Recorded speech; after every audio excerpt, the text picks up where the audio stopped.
বন্ধুরা, বেড়াতে যাওয়ার নাম শুনলে কার না ভালো লাগে বলো? তো সেরকমই কিছুদিন আগে আমরা চলে গিয়েছিলাম কোঙ্কণ রেলওয়ের প্রাকৃতিক সৌন্দর্য উপভোগ করতে করতে মহারাষ্ট্রেরই আর একটা ছোট নিরিবিলি সবুজ ঘেরা শহরে, যে শহরের আনাচে কানাচে উকি দিচ্ছে কিন্তু আরব সাগরের সৌন্দর্য। আর প্রিয়জনের সাথে বসে কাটিয়ে দিতে পারবে ঘন্টার পর ঘন্টা সেই সমুদ্র দেখে। যেই শহর বিখ্যাত তার আমের জন্য, বুঝে গেছো এতক্ষণ তোমরা? হ্যাঁ, ঠিকই ধরেছো, সেটা হলো রত্নাগিরি। রত্নাগিরি কিন্তু তার হাপ্পুস আমের জন্য বা আলফানসো আমের জন্য খুবই বিখ্যাত।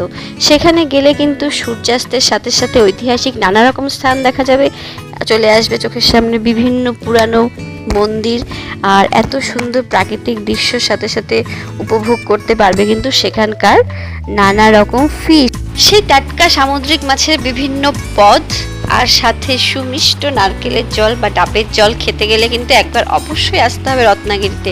তো আশা করি আমার এই ভিডিও